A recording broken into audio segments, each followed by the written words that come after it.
Section 9.3 is a very important section of the book, and it's important mostly for a philosophical reason, and a reason having to do with the structure of education. And here's what I mean by that.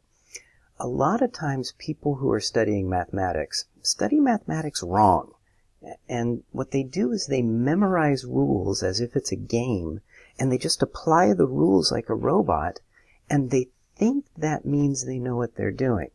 And that's really not the best way to study mathematics. The best way to study mathematics is to understand why the rules work the way they work. And today's section, Section 9.3, this will help show you why that is.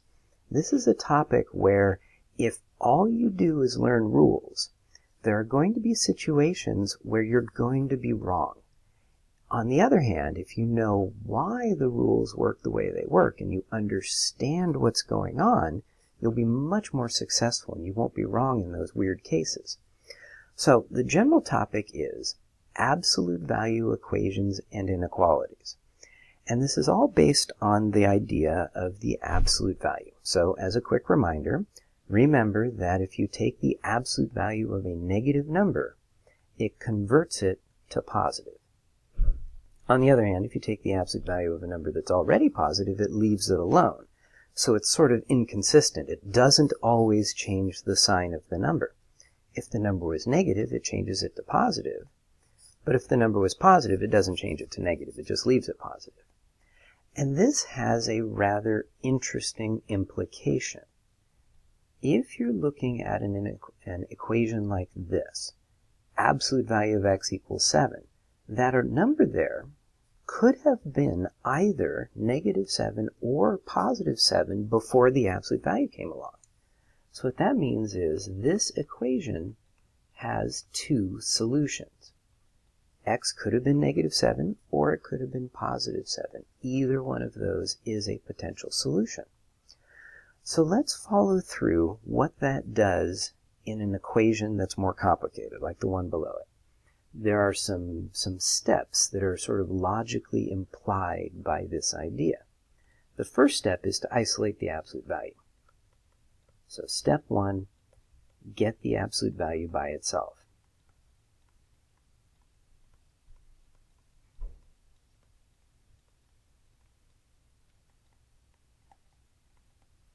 So in this case, with this particular problem, that means we're going to subtract 7 on both sides of the equation first. That'll give us absolute value of 3 minus 2x equals 15. And then there are two different ways this could work. You break it up into two separate equations because of a reason, not just because I tell you, but there's a reason to break it up into two different equations. And the reason is 3 minus 2x, when you plug numbers in for x, if you happen to end up getting negative 15, and then you take the absolute value, it'll come out equal to 15. Or if you plug numbers in and you happen to get 15, and you take the absolute value, then you'll get 15. So there are two different solutions for the inside of the absolute value that would have led to an answer overall of 15. The inside has to be negative 15 or it has to be positive 15. And then you solve each one of those. So if you'd like to pause the video and then press play, see if you get the same answer I get. This one here, you end up getting negative 6. This one here, you end up getting 9. Oops, backwards. This one comes out 9. This one comes out negative 6. But you know what? It doesn't really matter. The answer you would write on a paper test or input into the computer would be these two numbers, negative 6 and 9. So, it is possible that maybe all you're going to do is learn those two steps sort of robotically. But please, it's really going to be much better long run if you know why it could be negative 15 or positive 15. And I'll show you why in a little bit, that there's a situation you'll get wrong if you just follow the steps. Here's another type of case that we have to deal with. Inequalities. And in order to work out inequalities, it's a really good idea to take a second think about the whole number line where x could be any of these things, and of course beyond negative 10 and positive 10, off to infinity in either direction, and write out what would happen for each and every one of those numbers if you took the absolute value. Now that's actually way easier than it sounds, because all of these ones come out exactly the same. They don't change at all. If a number is already positive and you take the absolute value, it just stays positive. Same thing's true for 0. And then all these numbers over here that are negative, the absolute value will convert them to positive numbers. And then look at the stuff in red. That stuff there, that's the absolute values of x for any x. And look at the picture and identify, where does the absolute value come out smaller than 7? Where is the red stuff smaller than 7? Well, the red stuff is smaller than 7 from here to here. In between, in the middle. Not below negative 7. The absolute value comes out too big on the left. So your solution set there would be the stuff from negative 7 to 7. Or if you prefer simple inequality notation, it would look like this. On the other hand, look at the red stuff and say, where is the red stuff, the absolute value of x, bigger than 7? And that's both over here and over here. There are two chunks. There's a piece to the left where the absolute value comes out big, and there's stuff to the right where the absolute value comes out big. So you have two intervals. One interval that goes from negative infinity to negative 7, and then another interval that goes from 7 to infinity, like that. Or if you prefer inequality notation, x less than negative 7 or x bigger than positive 7. And again, you could write these up as rules, but in the long run, you'll be limiting what you're able to do if all you do is memorize rules. Think about this picture. Think about what happens to numbers that are very negative, like negative 10 and negative 9 and negative 8. What happens to them when you take their absolute value and how they come out big? The idea is actually a really important idea here. So let's practice using these ideas to solve some actual inequalities. So here we have absolute value of something. So in your mind, what you might be imagining here is absolute value of something is less than or equal to 1. That doesn't look like a less than or equal to. Let me clean that up a bit. There we go. And just like we were looking at in the previous picture, that means on the number line, a has to be small. It has to be between negative 1 and 1. It's got to be in this region. So that translates into this. 3x plus 5 over 7. That's what a is. That's the inside of the absolute value. The inside of the absolute value has to be between negative 1 and 1.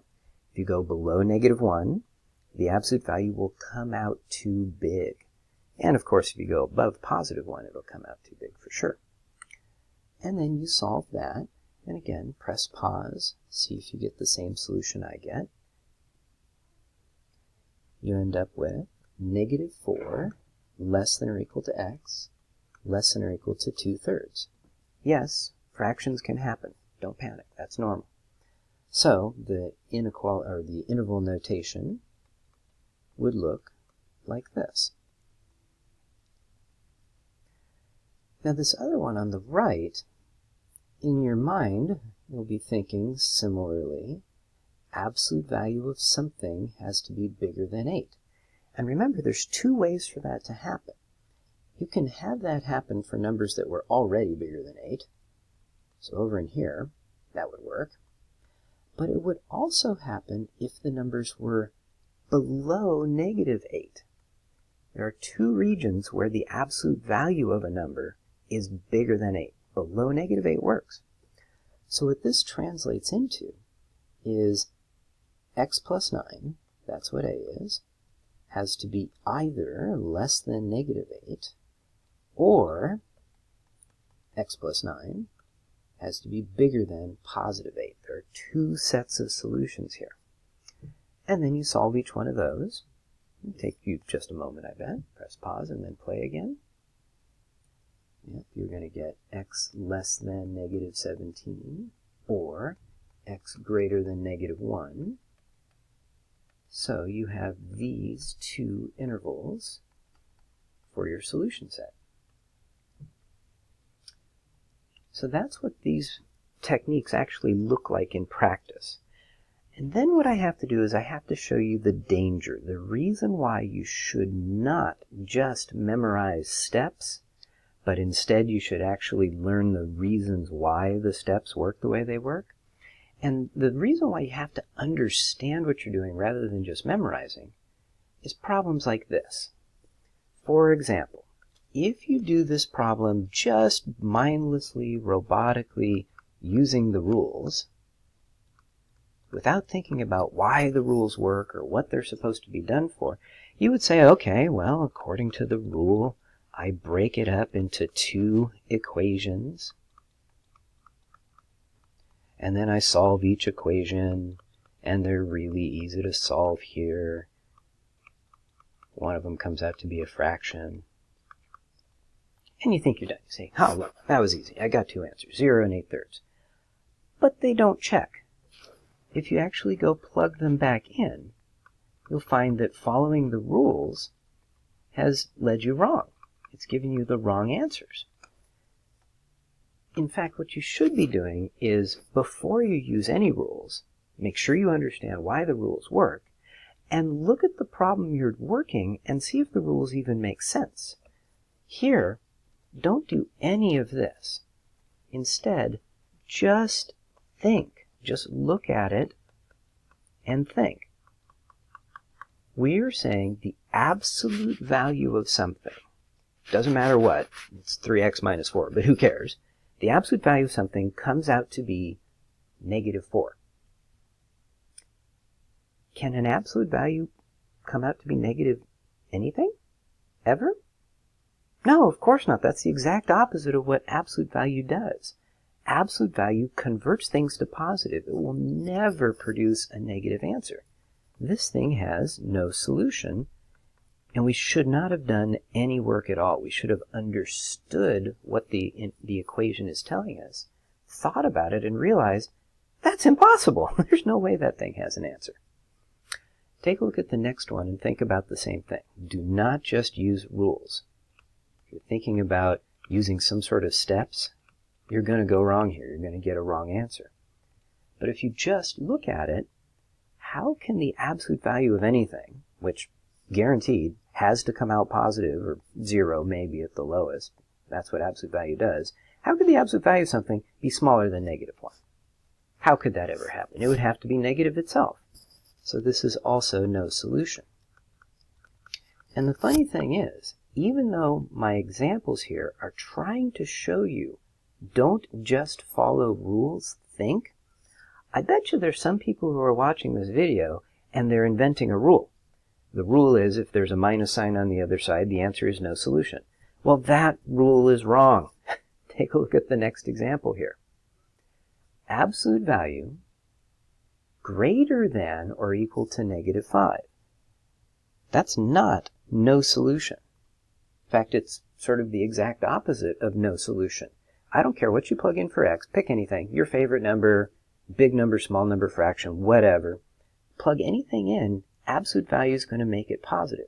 Maybe 0 at the smallest, which means no matter what, it'll be bigger than or equal to negative 5 all the time. So our solution here is the opposite of no solution. It's all real numbers. Everything works. So please, one of the big lessons here today is don't just memorize rules and follow the rules like robots. You've got to understand why the rules are the way they are.